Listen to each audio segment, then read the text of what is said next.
За өглөөний надад 3 асуулт. Нэгдүгээр сангийн яам.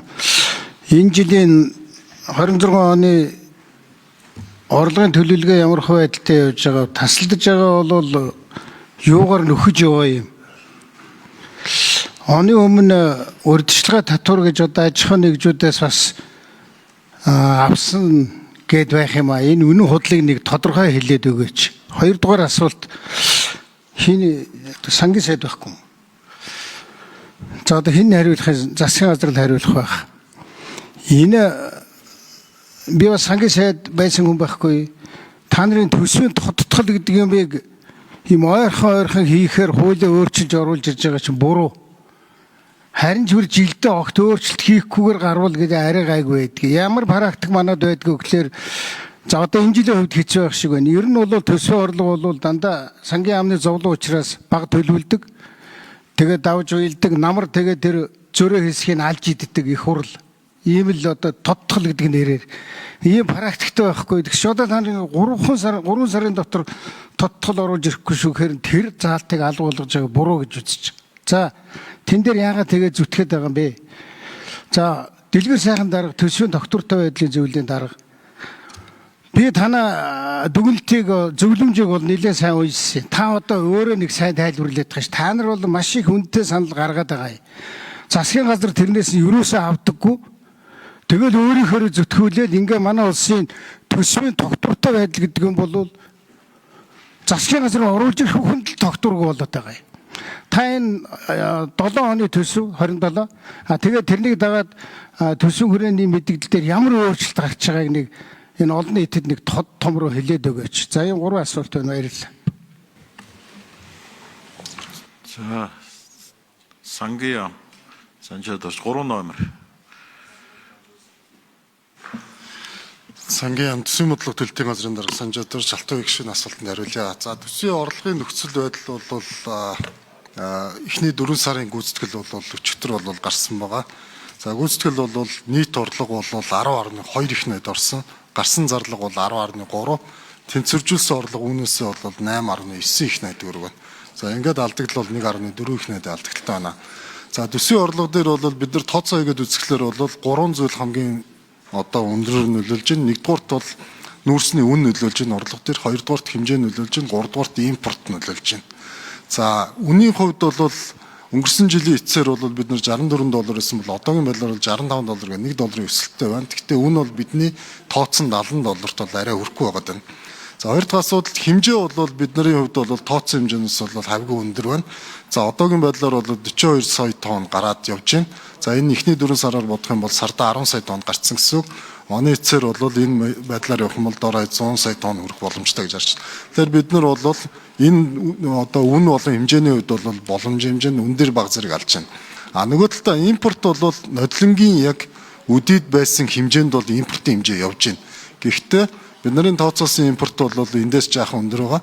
Одоо бол идэвхжлийн үе бол одоо эхлэн бүтээн байгуулалт үе. Тэгэхээр бүтээн байгуулалт үе эхэлж байгаатай холбоотойгоор импорт бол нэмэгдэнэ гэж бол харж байна. Тэгэхээр орлого бол жилийн яг нийт хэмжээний орлого төлөвлөгөөнөөс 28% бол орсон байна. Өмнөх 5 жилийн гүйцэтгэлээр нь бид нар бол хараад үзэхэд бол ойролцоогоор нэг 29% орчим бол орж исэн байна. 1% дасалталтай байна.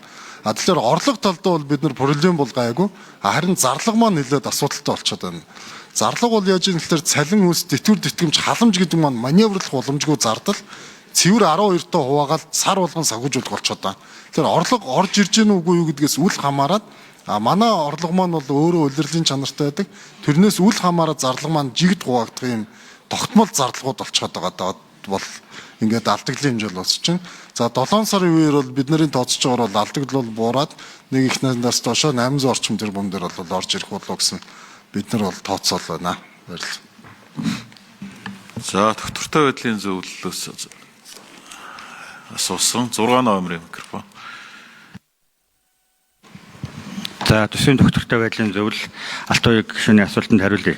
За бид төсвийн доктортой байдлын зөвлөлийн зүгээс дунд хугацааны төсвөрийн мэдээлэл дээр 2-3 зүйлд гол анхаарлаа хандуулж дүгнэлтээ өгöd байгаа. Нэгдүгээрт нь макро эдийн засгийн нөхцөл байдалтай нийцсэн төсвийн бодлого байгаа эсэхтэр бид анхаарч байгаа. Энэ дээр бол агц дэвшил гарсан байна гэж бид дүгнэж байгаа. Төсвийн зарлага бууруулах бодлогыг хэвээр хадгалж байна. Гэхдээ 2027 оны зарлагыг 10 орчим хувиар өсгөж байгаа нь өмнөх жилүүдийн буурч явсан өсөлтөөс ихссэн байх шүү гэдгийг анхааруулж байгаа. Тэгэхээр 2028-29 онд бол энэ зарлагын өсөлтийн бодлогоо бууруулж байгаа, хязгаарлаж байгааг бол бид дэмжиж байгаа. Хоёрдугаарт нь макро эдийн засгийн орчны эрсдэл байгаад байгаа энэ эдийн засгийн өсөлтийн тоо бусад тоонууд нь манай зөвлөл болон олон улсын байгууллагуудтай нийтдээ байгаа боловч макро эдийн засгийн эрсдлүүдийг бид нар сайн харгалзан үзэх ёстой гэдэг ийм дүгнэлтийг өгч байгаа. Гуравдугаарт нь бидний таны асуугаад байгаа энэ гол өөрчлөлт бол тоонуудын өөрчлөлт гэхээс илүү түрүүний тэр дагалт хуультай холбоотой өөрчлөлтөн дээр Загүйцээж хариулъя. 3 сарын асуудлыг бид нар бас л яг энэ хууль энэ 3 сар гэдэг энэ заалт дөнгөж түрүү жил үйлчилж эхлээл ингээл эхнээсээ бас яг үйлчлэлийн хойшлуулаад яваад байгаа юм л да. Энийг бол бид нар төсвийн доктортой байдлыг хангах, төсвийн тодтохгүй сайн төсвийн төлөвлөлт рүү чиглүүлсэн сайн заалт гэж үзэж байгаа учраас энэ төсвийн доктортой байдлын тухай хуулийн хувьд бол энэ заалтыг бас өөрчлөх нь буруу юм а гэсэн ийм зүйлийг өгчээд 3 дугаар дараагийн бидний гол дүгнэлт бол төсвийн доктортой байдлыг хадгалахын тулд дунд хугацааны төсвийн хүрээний мэдээлэл дээр байгаа энэ тэнцвэржүүлсэн үн төсвийн хүрээний мэдээллийн үзүүлэлтүүд болон төсвийн хүрээний мэдээллийг доктортой байлгах энэ хууль эрх зүйн орчныг чангадах шаардлагатай байна. Тэгэхгүй бол дунд хугацааны төсвийн хүрээний мэдээлэл бодлогын хэв шинжээ алдаад байна гэсэн ийм л дүгнэлтийг бид голчлоо өгсөн байна. Баярлалаа. Инквайр сайд хариулна. Дараа нь тодорхойлно. Одоо эдийн засгийн нөхцөл байдал маш богино хугацаанд их хурдтай өөрчлөгдөд байна. Дэлхийн нийтээр л хариу арга хэмжээнүүдийг янз янзын хөлбөрүүдийг авч байна, хэрэгжүүлж байна. Тэгэхээр төсвийн хүрээ 5 сарын хуулиар өргөн баригдаад 6 сарын батлагдана. Үүнээс хойш 3 сарын хугацаанд хөдлөхгүй ингээд хатууж хойжилж юм болоод байна л да. Тэгээд 9 сарын 1-ээс тодтол шаардлагатай өргөн барих хэрэг үүснэ.